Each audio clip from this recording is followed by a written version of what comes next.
So it's just about a 30-second ride. We're going roughly 55 meters up above Paris. Come along for a rare ride to a place the world's been shut out of for 5 years. Wow.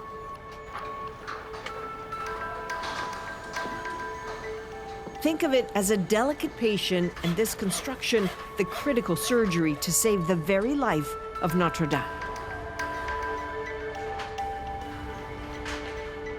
Do you remember where you were the day of the fire? I was home, and my eldest son told me, Papa, Notre-Dame is burning. And I thought it was incredible. And I found myself in this crowd, overwhelmed and moved. The emotion was very palpable. Everyone was serious. There were people praying, people crying. It was very, very moving. It was heart-stopping. April 15th, 2019, around 6:20 at night, either a cigarette or an electrical short sparked a blaze in the roof.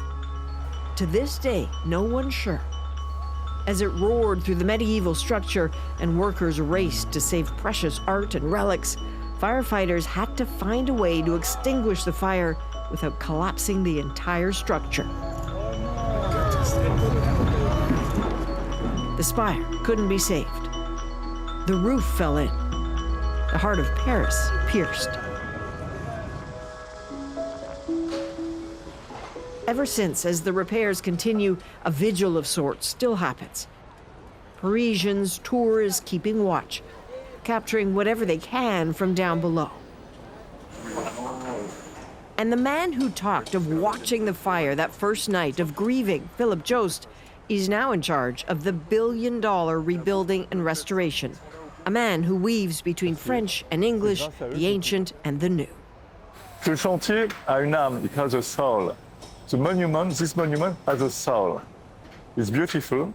It's un défi, a challenge. There is a challenge.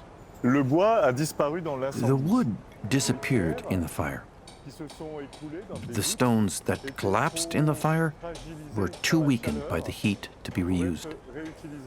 Stones don't like fire. They become very fragile. Et donc, il fallait des pierres neuves. So new stones were needed. We had to choose quarries where we could find the same stone, and then, for the frames, we went out and chose oaks from our forests. We choose each oak in our forest. That carefully chosen wood from more than 1,000 oak trees for rebuilding the roof. Some of the tools crafted to be identical to the ones used 800 years ago.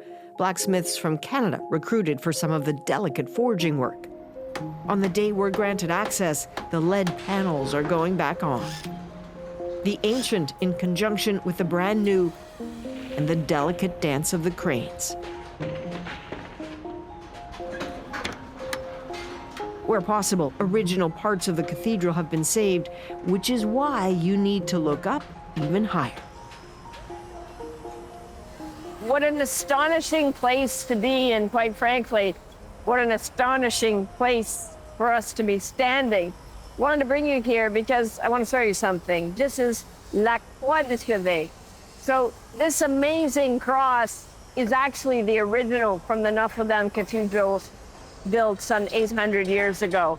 And when the fire happened, it wasn't entirely destroyed. Instead, what happened is it fell into the debris of the fire. So as they were digging through it, they found it, and they've now lovingly restored it. It was put back on the 24th of May. And it was a very beautiful moment for the church, but also for us, for the public establishment, to see the symbol of the cathedral come back. That's Pauline de Montgolfier, part of the administration staff, but someone with a special connection here for all eternity. And so that is the spire that fell down, Yes. and has been rebuilt. It's the exact same. Because not long ago, in a ceremony, a scroll was placed into the cockerel that was raised atop the spire. That scroll holds the names of the thousands who've worked on Notre-Dame, even those who don't swing hammers. That cockerel at the top, that has your name in it. Yes, that's my name on it. I hope. I didn't see all Of the course. names, but But it's all the names of the craftsmen and the workers. on site, but also in different regions in France that worked for the rebuilding of the Notre-Dame. When I walk into this as a tourist, if I come back here, will I be able to tell the difference between what was standing originally and what was restored? It's very important that we feel that the monument has 860 years. It's not something new. It's cleaned, but it doesn't look as something new, you see? To really see what he's talking about means getting closer and lower. It's back into the elevator. We restored and we cleaned the inside of the cathedral, which was very dark. Because of the fire? Because of all the soot? No, because it was just before the fire. Right. But when we restored, we had the opportunity to clean also and to restore a lot of things. You will see it. This is not a man with a lot of time, and he's not a fan of standing still for long. So bear with us as we race to keep up through the treasure of Notre Dame. You see, the top, it's all new. All new. Okay. But the big rose, it's old. So you don't see a big difference. And the glass was okay? The stained glass was okay? Totally okay. The fire was at the bottom. That's extraordinary. Ah,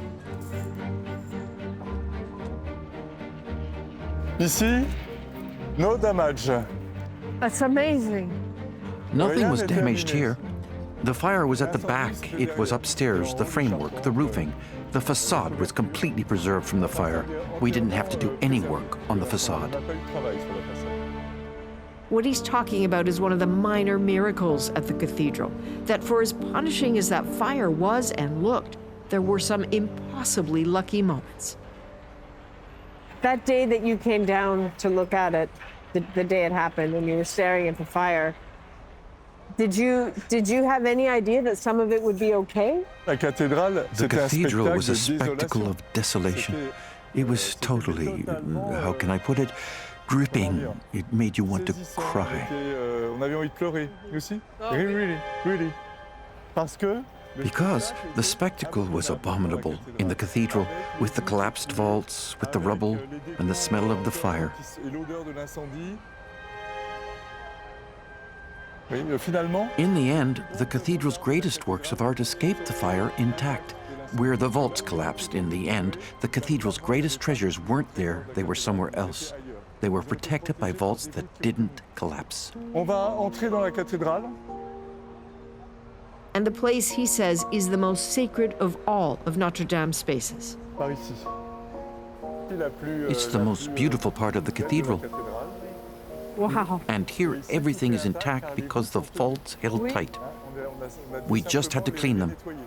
We cleaned all the stones here. We restored the stained glass windows, which were taken down and put back up. And then we completely cleaned the grids, the pillars, the marble mosaic, which is now being restored.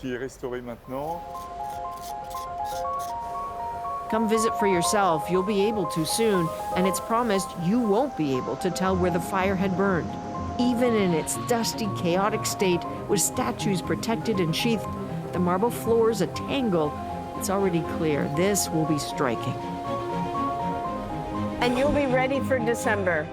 You'll be ready to open in December. It's very advanced. It's just the finishing touches inside. It's going to be very emotional. Yes, Don't you think? the reopening will be moving, that's for sure. Genuinely not a stone untouched. The optimistic thought it might take 20 years to restore, but 5? To believe in that is to have faith. Notre Dame will be back. The fire, just a sad note, but far from the end of the story.